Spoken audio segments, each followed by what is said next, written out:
ನಮಸ್ಕಾರ. ಮೂರನೇ ಕಲ್ಲು ತನಿಖೆ ಸುದ್ದಿವಾಹಿನಿಗೆ ಸ್ವಾಗತ. ಲಕ್ಷ್ಮೀ ಹೆಬ್ಬಾಳ್ಕರ್, ಕರ್ನಾಟಕದ ಮಹಿಳಾ ಮತ್ತು ಮಕ್ಕಳ ಅಭಿವೃದ್ಧಿ, ಅಂಗವಿಕಲರ ಮತ್ತು ಹಿರಿಯ ನಾಗರಿಕ ಸಬಲೀಕರಣ ಸಚಿವರು ತಮ್ಮ ಬೆಳಗಾವಿಯ ಗೃಹ ಕಚೇರಿಯಲ್ಲಿ ವಿಶ್ವ ಭಾರತ ಸೇವಾ ಸಮಿತಿ ವತಿಯಿಂದ ನಿವೃತ್ತ ಶಿಕ್ಷಕರಿಗೆ, ಸಾಧಕ ಶಿಕ್ಷಕರಿಗೆ ಹಾಗೂ ಸಾಧಕ ರೈತರಿಗಾಗಿ ಹಮ್ಮಿಕೊಳ್ಳಲಾಗಿದ್ದ ಸನ್ಮಾನ ಕಾರ್ಯಕ್ರಮ ನೀಡಿ ಶಿಕ್ಷಕರು ಹಾಗೂ ರೈತರನ್ನು ಸನ್ಮಾನಿಸಲಾಯಿತು.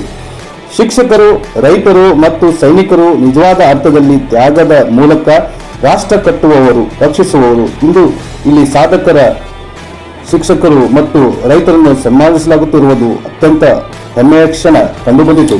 ಕಾರ್ಯಕ್ರಮದಲ್ಲಿ ವಿಧಾನ ಪರಿಷತ್ ಸದಸ್ಯರಾದ ಚಂದ್ರರಾಜ್ ಹಟ್ಟಿಹೊಳಿ, ಮಹಾರಾಷ್ಟ್ರ ರಾಜ್ಯದ ಮಾಜಿ ಸಚಿವರಾದ ಭರ್ಮು ಅಣ್ಣಾ ಪಾಟೀಲ್, ಮಾಜಿ ಶಾಸಕರಾದ ಪರಶುರಾಮ್ ಬಾವು ನಂದಿಹಳ್ಳಿ, ವಿಶ್ವ ಭಾರತ ಸೇವಾ ಸಮಿತಿಯ ಅಧ್ಯಕ್ಷರಾದ ವಿಜಯ್ ನಂದಿಹಳ್ಳಿ, ಶಿಕ್ಷಣಾಧಿಕಾರಿ ಅಂಜನಿ ಆರ್ಕೆ, ಮನೋಹರ್ ಬೆಳಗಾವ್ಕರ್, ಯಲ್ಲಪ್ಪ ಬೆಳಗಾವ್ಕರ್, ಬಸವರಾಜ್ ಹಟ್ಟಿಹೊಳಿ, ತೆರ್ಸೆ ಅಣ್ಣ, ಯಶವಂತ್ ಸೋನಾರ್ ಮುಂತಾದವರು ಉಪಸ್ಥಿತರಿದ್ದರು.